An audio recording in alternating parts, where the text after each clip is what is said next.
ધોરણ 8 વિજ્ઞાન ચેપ્ટર 11 સુધી આપણે ભણી ગયા। હવે આપણે આગળ જોવાનું છે ચેપ્ટર 12 ઘર્ષણ। ઘર્ષણ ચેપ્ટર જોવાનું છે તો આપણે જોઈએ તો કે તમે ટ્રાફિક સિગ્નલ પાસે કાર કે ટ્રકના ડ્રાઈવરને વાહનને ધીમું પાડતા જોયા હશે। ટ્રાફિક સિગ્નલ પાસે છે કાર એટલે તો જે ટ્રકનો ડ્રાઈવર હોય વાહન ધીમું કરે આપણે જોયું હોય, અને આપણે પણ જો જાતા હોય ગાડી લઈએ ને તો આપણે પણ ટ્રાફિક સિગ્નલ પાસે છે વાહનને ધીમું કરી। તમે પણ તમારી સાયકલને જરૂર પડે બ્રેક લગાડીને ધીમી પાડો છો। આપણે આપણી સાયકલને જરૂર પડે બ્રેક મારીને એને ધીમી કરી છે। તમે ક્યારે વિચાર્યું છે કે બ્રેક મારવાથી વાહન શા માટે ધીમું પડે છે? કદી વિચાર્યું કે બ્રેક મારવાથી વાહન કેમ ધીમું પડે છે? માત્ર વાહન જ નહીં પણ કોઈ પણ વસ્તુ જ્યારે બીજી વસ્તુની સપાટી પર ગતિ કરતી ત્યારે બાહ્ય બળ લગાડ્યા વગર ધીમી પડે છે। જ્યારે કોઈ વસ્તુ છે બીજી સપાટી ઉપર ગતિ કરતી હોય તો એમ બહારથી કોઈ આપણે બળ નથી આપતા છતાં પણ વસ્તુ ધીમી પડે છે અને અંતે સ્થિર પણ થઈ જાય છે। શું તમે જમીન પર ગતિ કરતા દડાને થોડા સમય પછી સ્થિર થઈ જતા જોયો નથી? જમીન ઉપર જે દડો ગતિ કરતો હોય તો આપણે સ્થિર થઈ જતા એને જોયો હોય। કેળાની છાલ પર પગ પડતા જ આપણે લપસી જતા હોય। કોઈ લીસા અને ભીના ભોંયતળિયા પર ચાલવું શા માટે મુશ્કેલ છે? લીસું અને ભીનું ભોંયતળિયું છે તો શા માટે ચાલવું મુશ્કેલ છે?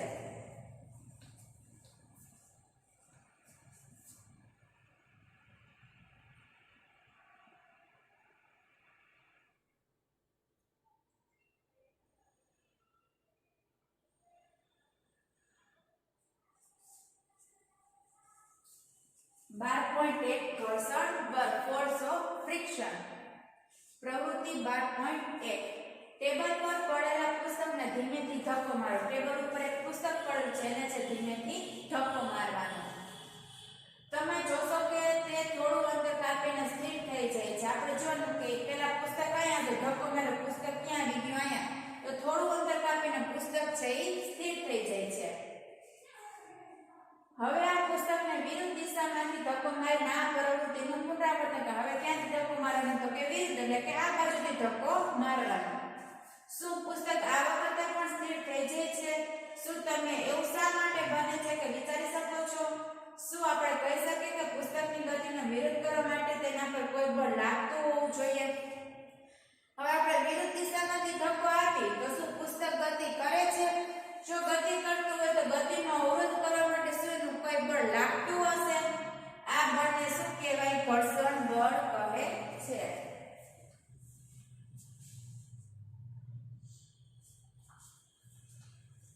તો અહીંયા એવું થાય છે કે પુસ્તક પડ્યું છે ને ધક્કો મારે છે એટલે પુસ્તક વળી પાછું થોડું ગતિ કરીને સ્થિર થઈ જાય છે। તો ઘર્ષણથી પુસ્તક અને સપાટી વચ્ચેની સાપેક્ષ ગતિનો વિરોધ કરે છે। ઘર્ષણ શું કરશે?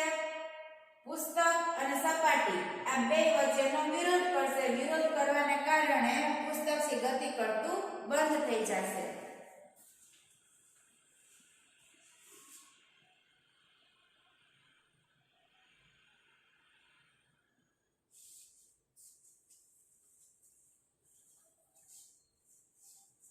તમે જોયું કે જો તમે ડાબી બાજુએ બળ લગાડો છો ત્યારે ઘર્ષણ બળ જમણી બાજુ લાગે।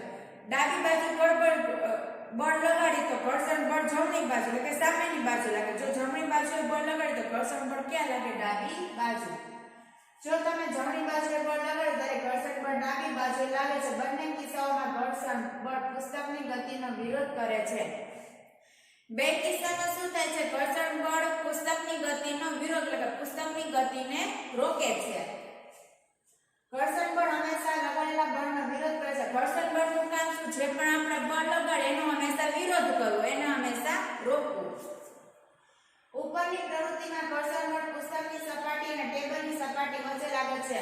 આપણે જે ટેબલ અને પુસ્તકનું જે પ્રવૃત્તિ છે એમાં ઘર્ષણ બળ કોની વચ્ચે લાગે? તો કે ટેબલ અને પુસ્તકની સપાટી વચ્ચે। શું ઘર્ષણ બધી સપાટીઓ માટે સરખું હોય છે? શું તે સપાટીના લીસાપણા પર આધાર રાખે છે? ચાલો જોઈએ। બધી સપાટી માટે ઘર્ષણ બળ સરખું હોય તો કે ના। ખડબચડી અને લીસી સપાટી હોય તો બધામાં ઘર્ષણ કેવું હશે? અલગ અલગ।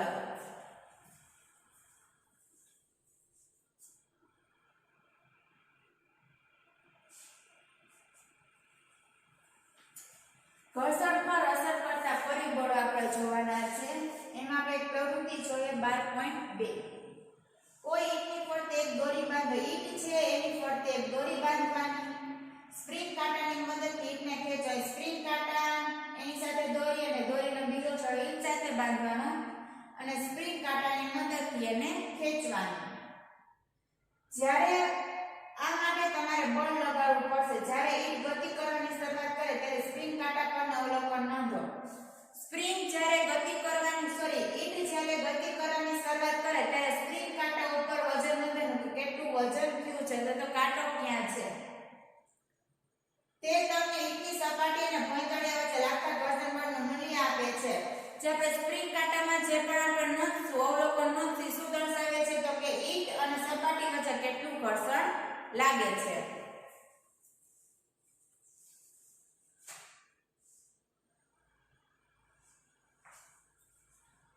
હવે ઈંટ પર પોલિથીનનો ટુકડો લપેટો અને આ પ્રવૃત્તિનું પુનરાવર્તન કરો હવે ઈંટ ઉપર શું લપેટવાનું પોલિથીનનો ટુકડો વળી પાછું પુનરાવર્તન કરવાનું શું તમે ઉપરની બંને પ્રવૃત્તિમાં સ્પ્રિંગ કાંટા અવલોકનમાં તફાવત જોઈ શકો તો કે હા પહેલા તો જમીન અને ઈંટ જોડાયેલી હતી હવે આપણે ઈંટ ઉપર પોલિથીન નીચે એટલે કે પોલિથીન અને સપાટી ઈ બે વચ્ચે ઘર્ષણ થાય છે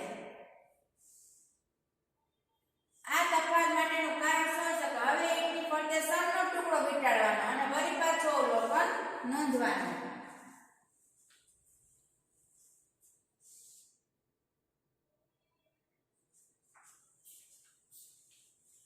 તો દર વખતે છે સ્પ્રિંગ કાંટામાં ઘર્ષણ કેવું આપણે જોવા મળશે ઘર્ષણ બળનું મૂલ્ય તો કે અલગ અલગ જોવા મળે છે સ્પ્રિંગ કાંટો એ વસ્તુ પર લાગતા બળનું માપન કરતું સાધન છે સ્પ્રિંગ કાંટો શું છે તો કે વસ્તુ પર કેટલું બળ લાગે છે એનું માપન દર્શાવે છે તો એક સ્પ્રિંગ કાંટો કોઇલ પૂંછડુંનું બનેલું હોય છે સ્પ્રિંગ ની અંદર શું હોય તો કે એનું પૂંછડું આવેલું હોય છે કોઇલનું જે તેના પર બળ લગાડવાથી ખેંચાય છે ઈ કોઇલ ઉપર બળ લગાડશે કોઇલ કે સ્પ્રિંગ ઉપર તમે બળ લગાડો તો સ્પ્રિંગ છે ઈ ખેંચાય સ્પ્રિંગ નું ખેંચાણ અંકિત કરેલા માપન પર સરકતા દર્શક દ્વારા માપી શકાય છે જે રીતે સ્પ્રિંગ ખેંચાણી જેટલી સ્પ્રિંગ ખેંચાશે એટલું આપણે સ્પ્રિંગ કાંટામાં આપણને એમાં બળ જોવા મળશે અવલોકન જોવા મળશે માપનનું અવલોકન અને બળનું મૂલ્ય આપે છે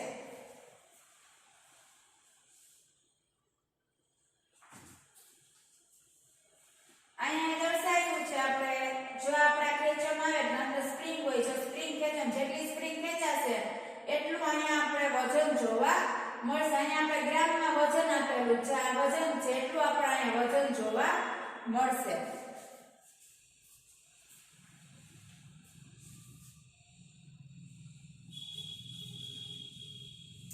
પ્રવૃત્તિ 12.3 લીસા ભોંયતળિયા પર કે ટેબલ પર એક ઢાળ બનાવો લીસા ભોંયતળિયા ઉપર અથવા તો ટેબલ ઉપર એક ઢાળ બનાવવાનો આ માટે તમે ઈંટ કે પુસ્તકનો ટેકો રાખેલા લાકડાને પાટેનો ઉપયોગ કરી શકો છો ઈ માટે આપણે ઈંટ કે પુસ્તકના ટેકે જે પણ કે લાકડું કે પાટિયું રાખ્યું એનો આપણે ઉપયોગ કરી શકીએ ઢાળ પર પેન વડે કોઈ બિંદુ A પાસે નિશાની કરો પેન વડે એક બિંદુ પાસે અથવા તો કોઈ એક નિશાની કરવાની હવે એક પેન્સિલ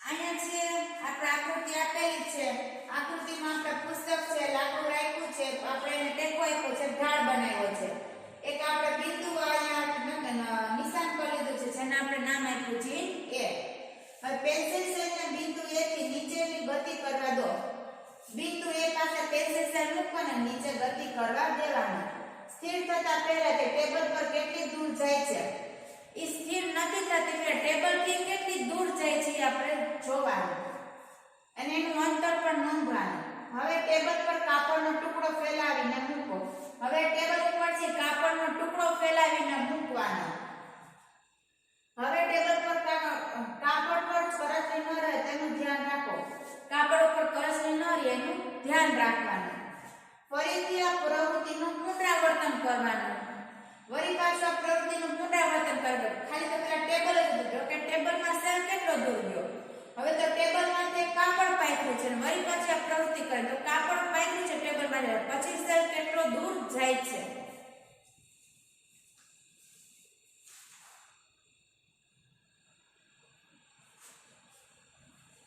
ત્યારબાદ છે રેતી પર ટેબલ પર રેતીનું પાતળું સ્તર લગાવવાનું, ફરી પાછું પુનરાવર્તન કરવાનું। સમગ્ર પ્રવૃત્તિ દરમિયાન ઢાળ એકસરખો જ રાખવાનો। પછી જોવાનું કે સેલ કેટલો દૂર જાય છે, તો સેલમાં વધારે ઘર્ષણ લાગે છે અને સેલની અંદર ઓછું ઘર્ષણ લાગે છે।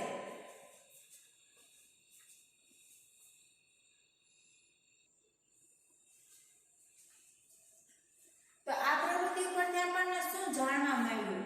તો આ પ્રવૃત્તિ ઉપરથી આપણને શું જાણવા મળે છે કે જો આપણે કાપડનો ટુકડો પાથરેલો છે તો અંતર ટેબલ કરતાં ઓછું થઈ જાય। જો માથે રેતી નાખી તો રેતી નાખવાથી સેલ કાપડના ટુકડા કરતાં પણ ઓછું અંતર કાપે છે। એટલે કે જેમ ખરબચ રાખવાનું વધારે એમ સેલ દ્વારા કપાયેલ અંતર ઓછું। જેમ ખરબચ રાખવાનું વધારે સેલ દ્વારા છે અંતર ઓછું કપાય છે। કયા કિસ્સામાં કપાયેલું અંતર ઓછામાં ઓછું છે? તો કયા કિસ્સામાં ઓછામાં ઓછું અંતર કપાય? તો કે જે રેતી આપણે પાયું તે કિસ્સામાં ઓછામાં ઓછું અંતર કપાય। દરેક વખતે પેન્સિલ સેલ દ્વારા કપાયેલું અંતર કેવું હશે? જુદું જુદું।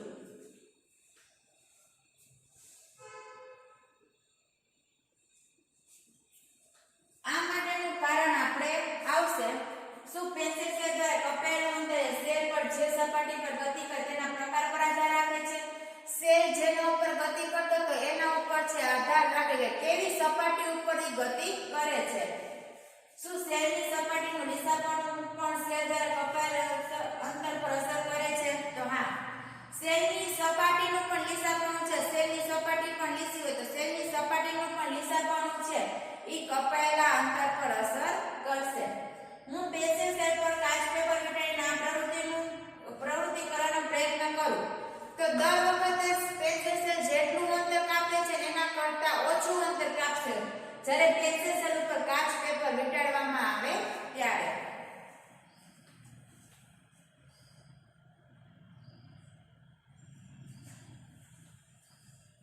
ઘર્ષણનું કારણ સંપર્કમાં રહેલી બે સપાટીનું ખરબચડાપણું છે। ઘર્ષણનું કારણ શું છે? તો કે સંપર્કમાં રહેલી બે સપાટીનું ખરબચડાપણું। લીસી લાગતી સપાટીઓ પર પણ મોટા પ્રમાણમાં સૂક્ષ્મ અનિયમિતતાઓ હોય છે। જે સપાટી આપણે સાવ લીસી લાગે ને એ એકદમ લીસી ન હોય, એમાં થોડીક અનિયમિતતા સાવ સૂક્ષ્મ હોય જે આપણને દેખાતી નથી, પણ એ સૂક્ષ્મ અનિયમિતતા હોય છે। બે સપાટીઓ પર રહેલી અનિયમિતતા એટલે કે ખરબચડાપણું એકબીજામાં ભરાઈ જાય છે। બે સપાટીઓની અનિયમિતતા એટલે ખરબચડાપણું, ફોર એક્ઝામ્પલ સપાટી છે એની ઉપર દડો ગતિ કરે છે તો કે દડાની સપાટી અને જમીનની સપાટી ઈ બેમાં કંઈક ખરબચડાપણું રહેલું તો ઈ બે ખરબચડાપણું એકબીજામાં ભરાઈ જાય તો એકબીજામાં ભરાઈ જવાના કારણે શું થશે? વસ્તુ ગતિ કરતી બંધ થઈ જશે। જ્યારે આપણે કોઈ સપાટીને ખસેડવાનો પ્રયત્ન કરીએ છીએ ત્યારે આપણે આ જોડાણમાં વિરુદ્ધ બળ લગાડવું પડે છે। હવે જ્યારે કોઈ સપાટીને આપણે ખસેડવાનો પ્રયત્ન કરી તો બે સપાટી એકબીજા સાથે એના ખરબચડાપણામાં જોડાયેલી છે, તો જ્યારે પણ આપણે ખસેડવાનો પ્રયત્ન કરી ત્યારે આપણે એની વિરુદ્ધ બળ લગાડવું પડે છે જેથી જોડાણથી દૂર થઈ જાય। ખરબચડી સપાટીઓ પર વધારે પ્રમાણમાં ખાંચાઓ હોય છે। ખરબચડી સપાટીમાં વધારે પ્રમાણમાં અનિયમિતતા હોય છે તેથી જો સપાટી ખરબચડી હોય તો ઘર્ષણ બળ વધારે હોય છે। જેટલી સપાટી ખરબચડી એટલું ઘર્ષણ બળ વધારે, જેટલું ઘર્ષણ બળ વધારે તો વધારે ઘર્ષણ બળ હશે તો તરત જ વસ્તુ સ્થિર થઈ જશે અને જેટલી લીસી સપાટી એટલું ઘર્ષણ બળ ઓછું। જો સપાટી લીસી હશે, ઘર્ષણ બળ ઓછું હશે તો વસ્તુ છે વધારે ગતિ કરીને વધારે અંતર કાપશે અને ખરબચડી સપાટીની અંદર છે વસ્તુ વધારે ગતિ કરી શકતી નથી। આપણે એક એક્ઝામ્પલ આપણે રસ્તા ઉપર જતા હોય, હવે રસ્તા છે એકદમ સપાટ હોય, સીધા હોય તો આપણે અંતર વધારે કાપી શકીએ કારણ કે એમાં ખરબચડાપણું ઓછું છે રસ્તામાં। પણ ખાડા ખબડાવાળા રસ્તા હોય તો જેટલો આપણે લીસા રસ્તામાં આપણે જેટલું અંતર કાપી શકીએ એટલા સમયની અંદર આપણે ખરબચડા રસ્તામાં કાપી શકીએ અંતર? તો કે ના, ત્યાં ઘર્ષણ બળ વધી જાય છે। જ્યારે લીસી સપાટી હશે ત્યાં ઘર્ષણ બળ કેવું થઈ જાય છે? ઓછું થઈ જાય।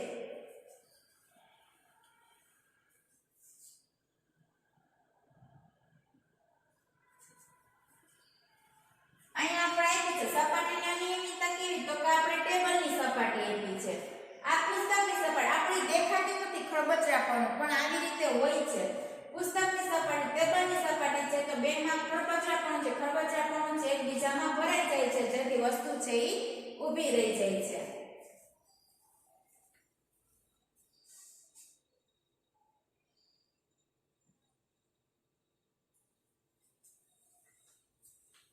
આપણને ખ્યાલ છે કે બે સપાટીઓના ખરબચડા ભાગોના જોડાણને કારણે ઘર્ષણ લાગે છે. બે સપાટીઓના ખરબચડા ભાગ જ્યારે જોડાય છે ત્યારે શું લાગશે? ઘર્ષણ લાગશે. ઘર્ષણ લાગવાના કારણે જે વસ્તુ ઊભી રહી જાય છે. સ્પષ્ટ છે કે બે સપાટીઓને બળપૂર્વક દબાવવામાં આવે તો ઘર્ષણ બળ વધશે. બે સપાટીઓને બળપૂર્વક આપણે દબાવવામાં આવે તો શું થશે? ઘર્ષણ બળ વધશે. જ્યારે સાદડી પર કોઈ વ્યક્તિ બેઠેલો ન હોય ત્યારે અને બેઠેલો હોય ત્યારે સાદડીને ખેંચવાથી તમે અનુભવ કરી શકો છો. સાદડી એટલે કે ચટાઈ. ચટાઈ ઉપર વ્યક્તિ ન બેઠો હોય તો આપણે તરત જ ચટાઈને લઈ લે તો એ ચટાઈ અને સપાટી વચ્ચે ઘર્ષણ બળ ઓછું લાગે તો તરત જ ખેંચાઈ જાય. પણ જ્યારે ચટાઈ ઉપર કોઈ વ્યક્તિ બેઠેલો છે તો એ બેઠેલા વ્યક્તિ ઉપરાંત ચટાઈ તો બેઠેલો વ્યક્તિ છે એનું ઘર્ષણ બળ, ચટાઈ છે એનું ઘર્ષણ બળ, ઉપરાંત ચટાઈ અને જમીન ઘર્ષણ બળ તો ઘર્ષણ બળ વધી ગયું. માણસ અને ચટાઈ વચ્ચેનું ઘર્ષણ બળ, ચટાઈ અને જમીન વચ્ચેનું ઘર્ષણ બળ તો ઘર્ષણ બળ વધી જાય છે. ઘર્ષણ બળ વધી જવાને કારણે આપણે ખેંચવામાં મુશ્કેલી પડે છે.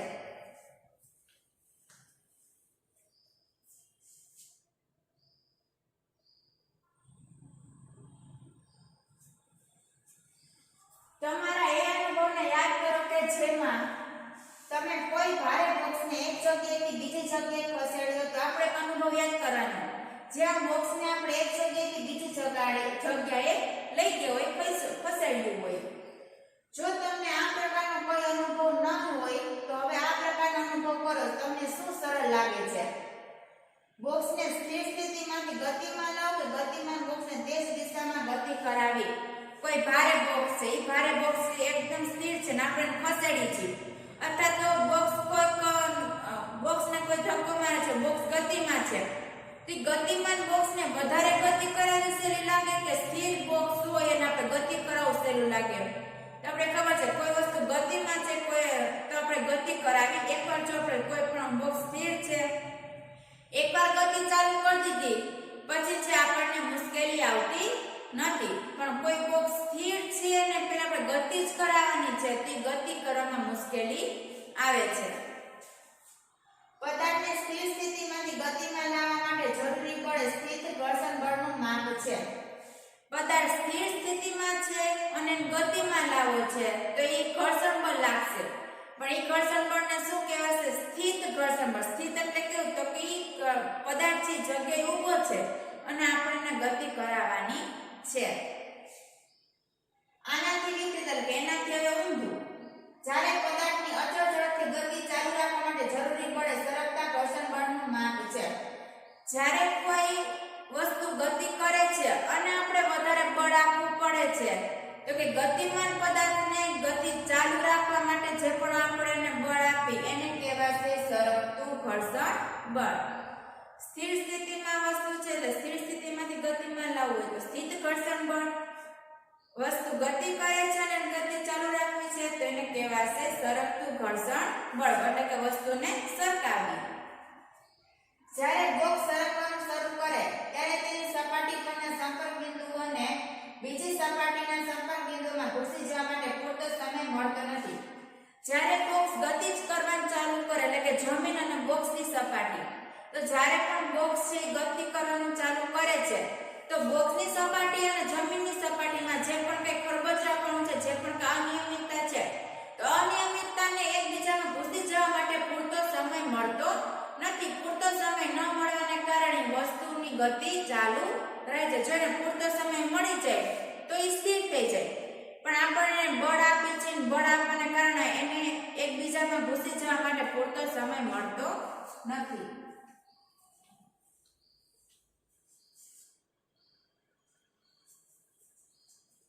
તેથી સરકતું ઘર્ષણ એ સ્થિત ઘર્ષણ કરતા ઓછું હોય છે. હવે આપણે ખબર પડી સરકતું ઘર્ષણ છે એ સ્થિત ઘર્ષણ કરતા કેવું હશે? તો કે ઓછું હશે. વસ્તુ ગતિ કરશે તો ગતિ કરાવી સહેલી પડશે. પણ કોઈ વસ્તુ સ્થિર હશે અને ગતિ કરાવી તો એ અઘરી હશે તો બળ વધારે આપવું પડશે. તો સરકતું ઘર્ષણ હંમેશા ઓછું હશે, સ્થિત ઘર્ષણ વધારે વધારે હશે. તેથી તમારા માટે પદાર્થને સ્થિર સ્થિતિમાંથી ગતિમાં લાવવા કરતાં ગતિમાન પદાર્થની ગતિ ચાલુ રાખવી સરળ છે.